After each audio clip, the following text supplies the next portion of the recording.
மத்தேயு எழுதிய நற்செய்தியிலிருந்து வாசகம்.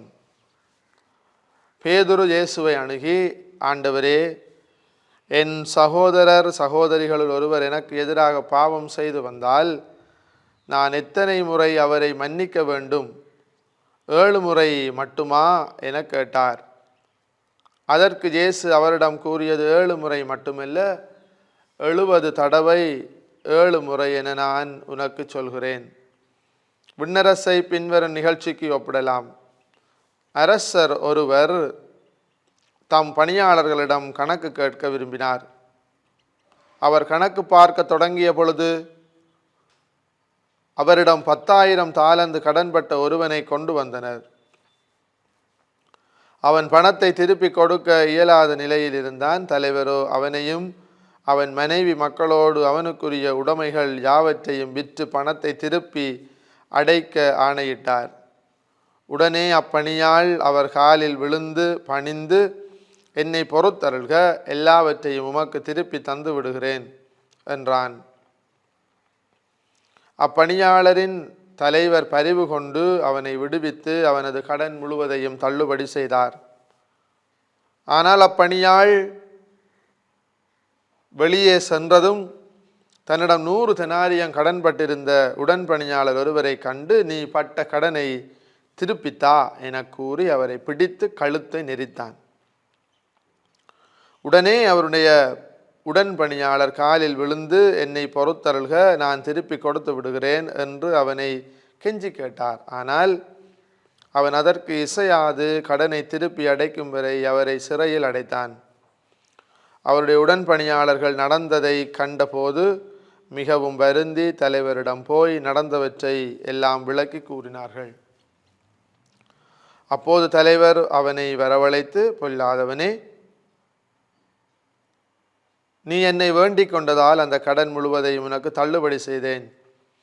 நான் உனக்கு இரக்கம் காட்டியது போல நீயும் உன் உடன்பணியாளருக்கு இரக்கம் காட்டியிருக்க வேண்டும் அல்லவா என்று கேட்டார். அத்தலைவர் சினங்கொண்டவராய் அனைத்து கடனையும் அவன் அடைக்கும் வரை அவனை வதைப்போரிடம் ஒப்படைத்தார். உங்களுள் ஒவ்வொருவரும் தம் சகோதரர் சகோதரிகளை மனமாற மன்னிக்காவிட்டால் விண்ணுலகில் இருக்கும் என் தந்தையும் உங்களை மன்னிக்க மாட்டார். இது கிறிஸ்து வழங்கும் நற்செய்தி. கிறிஸ்துவே உமக்கு புகழ். பிரியமானவர்களே, தவக்காலத்தின் 3வது வாரத்தின் செவ்வாய்க்கிழமை இன்று ஆகும். இன்றைய நாளினுடைய முதல் வாசகத்திலே அசாரியா நெருப்பின் நடுவில் எழுந்து நின்று ஆண்டவரின் கைவன்மையையும், மீட்பு திட்டத்திலே ஆபிரகாமிலே இருந்து ஆண்டவர் செய்து வந்த அளப்பெரிய செயல்களையும் அருமையான சப அனுபவமாக அவர் மாற்றி செபித்ததை நாங்கள் பார்க்கிறோம்.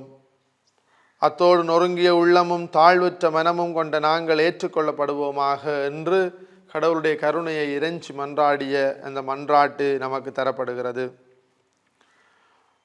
அன்பானவர்களே, இந்த தவக்காலம் நம்மை உறவுகளை மேம்படுத்த புதுப்பிக்க அழைக்கின்ற காலம் என்று நாங்கள் ஏற்கனவே தியானித்திருக்கிறோம். இன்றைய நாளினுடைய நற்செய்தி வாசகத்திற்கு வருவோம். நாம் பாவம் செய்கிற பொழுது, ஆண்டவருடைய பிரசன்னத்திலே இருந்து பிரிந்து செல்லுகிற பொழுது, பலவீனமுற்றவர்களாக பாதை தெரியாது அலைந்து திரிகிற பொழுது எல்லாம் நாம் அவர் அண்டை வர வேண்டும் என்று ஆண்டவர் எதிர்பார்த்து காத்திருக்கிறார். நாம் சென்றதும் கட்டி அணைத்து தழுவி தன்னுடைய பாசத்துக்குள்ளே சேர்த்து கொள்ளுகிறார். நமக்கு பாவ மன்னிப்பு நிச்சயமாக மாறுகிறது. பாவ மன்னிப்பின் நிச்சயத்தை கற்றுக்கொள்ள வேண்டும். அது பரலோகத்திற்கான வாயில், அது பரலோகத்திற்கான பாதை அமைக்கிறது என்பதை நாம் மறந்துவிடக்கூடாது. ஒப்புரவு அருட்சாதன கொண்டாட்டம், இதன் வழியாக ஆண்டவருடைய அருள் நம்மீது நிறைவாக, ஒப்புயர்வற்ற அருள் நம்மீது நிறைவாக பொழியப்படுகிறது. பிரியமானவர்களே, ஆனால் மனிதர்களாகிய நாங்கள் இந்த உறவுகளை எப்படி பிளவு பண்ணுகிறோம் என்றால், நமக்கு அருள் தேவை, நமக்கு ஆண்டவருடைய இரக்கம் தேவை, மன்னிப்பு தேவை, இவை எல்லாம் நமக்கு தேவை.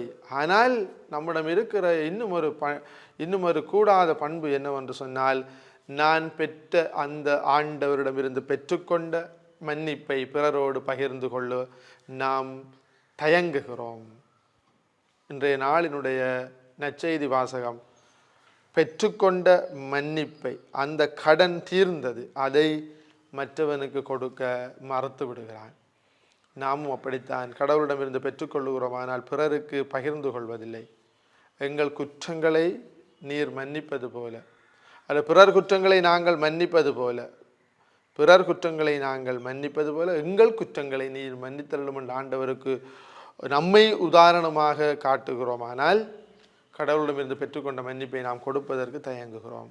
பிரியமானவர்களே, இயலுமான அளவு நாம் பிறரையும் மன்னிக்க இந்த தவசு நாட்களிலே முயற்சி செய்வோம். ஆமீன்.